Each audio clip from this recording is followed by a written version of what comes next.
Target చేస్తూ క్లారిటీగా చెప్తాను వినండి. ఇది జరిగే ఛాన్సెస్ కూడా చాలా అంటే చాలా ఉన్నాయి. ఎందుకంటే ఐపీఎల్ 2025లో ఎక్స్పెక్ట్ చేసినంతగా కొంతమంది ప్లేయర్స్ పర్ఫామ్ చేయలేదు. అందుకోసం ఐపీఎల్ 2026లో ఈ ప్లేయర్స్ కోసం అయితే ఈ టీమ్స్ పక్కాగా టార్గెట్ చేస్తాయి. అది ఏ ప్లేయర్స్, ఎవరు ఏంటి అనేది క్లారిటీగా తెలుసుకుందాం. Number 1 royal Challengers Bengaluru. వీళ్ళకి ఒక middle order and opener backup గా ఒక ప్లేయర్ కావాలి. అండ్ ఆ ప్లేయర్ మాథ్యూ షాట్ అయ్యే ఛాన్సెస్ కూడా ఎక్కువగా ఉన్నాయి. ఎందుకు మాథ్యూ షాట్ అన్నారంటే రీసెంట్ గా ఆస్ట్రేలియా సిరీస్ లో Matthew shot as a middle order గా, యాజ్ ఏ ఓపెనర్ గా ఎక్కడ ఏ ప్లేస్ ఇచ్చినా పర్ఫామ్ చేసే సత్తా ఉన్న ప్లేయర్. అండ్ పైగా ప్రెజర్ ని హ్యాండిల్ చేసే ప్లేయర్. అండ్ ఇంకా చెప్పాలి అంటే అతను ఒక ఆస్ట్రేలియన్ ప్లేయర్ అంటే తెలిసిందే కదా వాళ్ళ కమిట్మెంట్ ఎలా ఉంటుందో. ఫైనల్స్ అయినా సెమీఫైనల్స్ అయినా అద్దరు కొట్టేస్తారు. సో ఆర్సీబీ మాథ్యూ షాట్ కోసం చూసే ఛాన్సెస్ కూడా చాలా ఎక్కువగానే కనిపిస్తున్నాయి. లియామ్ లివింగ్స్టన్ ప్లేస్ లో మాథ్యూ షాట్ ని రీప్లేస్ చేయొచ్చు, లేదా లియామ్ లివింగ్స్టన్ ని ట్రేడ్ చేసి వేరే టీమ్ కి పంపించి వేరే ప్లేయర్ ని కూడా తీసుకునే ఛాన్సెస్ కూడా ఎక్కువగా ఉన్నాయి. Next Cameron green. ఇతను కూడా టార్గెట్ చేసే ఛాన్సెస్ ఆర్సీబీ ఎక్కువగానే ఉన్నాయి. ఎందుకంటే క్యామరన్ గ్రీన్ ఉన్న ఫామ్ అలాంటిది మరి. కానీ క్యామరన్ గ్రీన్ కోసం కింగ్స్ 11 పంజాబ్ వాళ్ళు అయితే తెగ వెయిట్ చేస్తున్నారంట. ఇది ఇన్సైడ్ టాక్ మామ. కింగ్స్ 11 పంజాబ్ వాళ్ళు ఎలాగైనా క్యామరన్ గ్రీన్ ని తీసుకోవాలని. ఎందుకంటే అతను ఒక ఆస్ట్రేలియన్ ప్లేయర్, పైగా ఆల్ రౌండర్. అతను T20 అయినా ఓడి అయినా రప్ప ఆడిస్తున్నాడు. శ్రేయస్ అయ్యర్ నాయకత్వంలో కింగ్స్ 11 పంజాబ్ అద్దరు కొట్టేసింది, ఫైనల్స్ కూడా వెళ్ళింది. కానీ వాళ్ళకి ఒక మంచి మిడిల్ ఆర్డర్ అయినా, ఒక ఓపెనర్ గా అయినా, ఫినిషర్ గా అయినా ఒక ఆల్ రౌండర్ కావాలి అనుకుంటే అది క్యామరన్ గ్రీనే పర్ఫెక్ట్ చాయిస్ మరి. ఆల్రెడీ కింగ్స్ 11 పంజాబ్ లో స్టోయిని సద్దరు కొడుతున్నాడు. మరో ఆస్ట్రేలియన్ ఆల్ రౌండర్ దొరికితే వాళ్ళకి మాత్రం పండగే అని చెప్పాలి. సో కింగ్స్ 11 పంజాబ్ అయితే వాళ్ళు టార్గెట్ చేస్తున్నారు క్యామరన్ గ్రీన్ కోసం. అండ్ ఆర్సీబీ కూడా తెగ ప్రయత్నాలు చేస్తుంది క్యామరన్ గ్రీన్ కోసం. అతన్ని కూడా తీసుకునే ఛాన్సెస్ ఈ రెండు టీంలోనే ఎక్కువగా ఉన్నాయి. కింగ్స్ 11 పంజాబీ అని ఎందుకు చెప్పాను అని డౌట్ వచ్చిందా? ఎందుకంటే గ్లెన్ మ్యాక్స్వెల్ అతను అసలు ఐపీఎల్ లో పర్ఫామ్ అస్సలు చేయడు.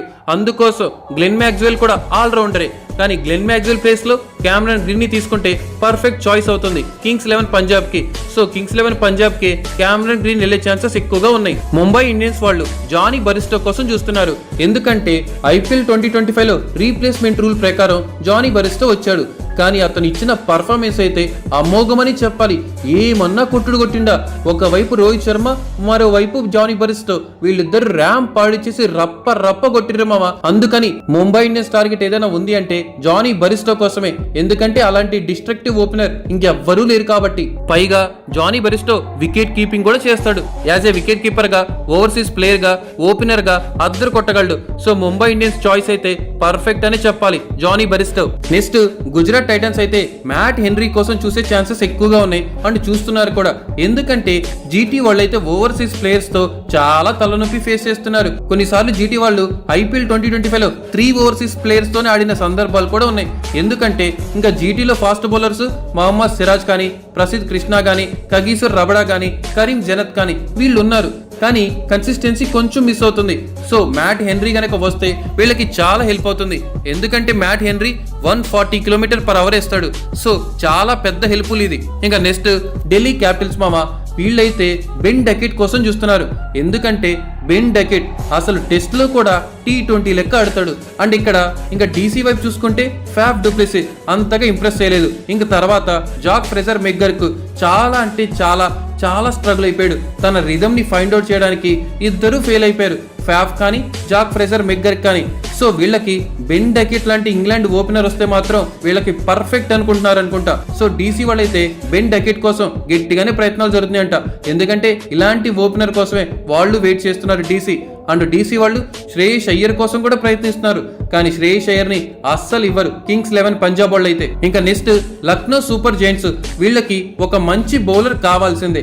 లాస్ట్ సీజన్ ఎల్ఎస్జీ తరఫున రిషబ్ పంత్ కానీ, తన కెప్టెన్సీ కానీ అంతా ఫెయిల్ అయింది. రిషబ్ పంత్ కూడా లాస్ట్ మ్యాచ్ లో ఆర్సీబీకి అగెనిస్ట్ గా సెంచరీ కొట్టాడే కానీ బౌలర్ ని అస్సలు ఇంప్రెస్ చేయలేదు. And most expensive player Rishabh Pant. So అతనైతే అస్సలు ఆడలేదు, కెప్టెన్సీ సరిగ్గా చేయలేదు. అందుకోసం రిషబ్ పంత్ ఆధ్వర్యంలో ఒక కొత్త బౌలర్ కావాలని రిక్వెస్ట్ చేస్తున్నాడంట. అది ఎవరో కాదు, విలియం ఓరూర్కి. ఇతనైతే పర్ఫెక్ట్ చాయిస్ ఎల్ఎస్జీకి అయితే.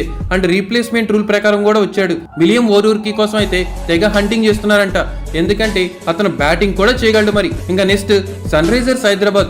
వీళ్ళు టార్గెట్ చేస్తున్న ఆల్రౌండర్ ఎవరో తెలుసా? జాసన్ హోల్డర్ మామ ఇతని కోసం ఎందుకు చూస్తున్నారంటే మోస్ట్ ఎక్స్పీరియన్స్ ప్లేయర్. ఇతను గనక ప్యాట్ కమిన్స్ ఆధ్వర్యంలో ఉంటే పక్కాగా ఎస్ఆర్హెచ్కి హెల్ప్ఫుల్ అవుతుంది. ఎందుకంటే క్యాప్టెన్సీలోనే ఉంది సత్తా. సో జాసన్ హోల్డర్ని ఎలా యూటిలైజ్ చేసుకోవాలి ఏంటి అని ప్యాట్ కమిన్స్కి బాగా తెలుసు. And once upon time SRH కాడిన హిస్టరీ కూడా ఉంది. అండ్ మహమ్మద్ షమి ఏమో చాలా స్ట్రగుల్ అయిపోతున్నాడు. హోల్డర్ కనుక వస్తే మంచి ఎకనామికల్గా చాలా బౌలింగ్ చేయగలడు. అండ్ అలాగే ఫినిషర్గా మంచి ఫినిషింగ్ చేసే సత్తా కూడా ఉన్న ప్లేయర్. సో ఎస్ఆర్హెచ్ వాళ్ళైతే వాళ్ళ టార్గెట్ జాసన్ హోల్డర్ అంట. ఇంకా నెక్స్ట్ కోల్కతా నైట్ రైడర్స్ వీళ్ళు చూస్తున్న ప్లేయర్స్ అయితే ఇతను most destructive and dangerous Mark Chapman. ఇతను ఆడతాడు మామ వేరే లెవెల్ అంతే. ఇతని స్టెబిలిటీ, ఇతను టాప్ ఆర్డర్లో అయినా మిడిల్ ఆర్డర్లో అయినా ఫినిషర్గా అయినా ఎక్కడైనా ఆడగలడు. ఇలాంటి ప్లేయర్ న్యూజిలాండ్ తరపున అద్దరగొట్టేస్తున్నాడు, మంచి ఫామ్లో ఉన్నాడు. ఇంకా వీళ్ళ సైడ్ చూస్తుంటే ఈ కేకేఆర్కి క్వింటన్ డికాక్ కానీ రహమతుల్లా గుర్బాజ్ కానీ చాలా అంటే చాలా అంత ఇంప్రెస్ చేయలేకపోయారు. సో కానీ డికాక్ ప్లేస్లో ఇతన్ని తీసుకునే ఛాన్సెస్ చాలా ఎక్కువగా కనిపిస్తున్నాయి. ఎందుకంటే ఇతను ఆ రేంజ్లో పర్ఫామ్ చేస్తాడు. ఇంకా నెక్స్ట్ వచ్చేసరికి రాజస్థాన్ రాయల్స్ వాళ్ళు కెలీ జేమిసన్ కోసం చూస్తున్నారు. ఎందుకంటే రాజస్థాన్ రాయల్స్ చాలా సార్లు గెలిచే మ్యాచ్ని ఫినిషర్స్ చెడగొడుతూ ఉంటారు. కానీ వీళ్ళకి ఒక మంచి స్లోయర్ బాల్స్ వేస్తూ మంచి ఫాస్ట్ బౌలర్గా ది బెస్ట్ ఒకళ్ళు కావాలని చూస్తే అది కెలీ జేమిసన్ అంట. సో వాళ్ళకున్న ప్రాబ్లమ్స్కి ఇదే ఒక సొల్యూషన్గా భావిస్తున్నారు రాజస్థాన్ రాయల్స్ అయితే. ఇంకా నెక్స్ట్ వచ్చేసరికి చెన్నై సూపర్ కింగ్స్ వాళ్ళు నారాయణ జగదీశన్. ఇతని గురించి చాలా మందికి చాలా తక్కువ తెలుసు, కానీ చాలా అంటే చాలా టాలెంటెడ్ ప్లేయర్ మామ.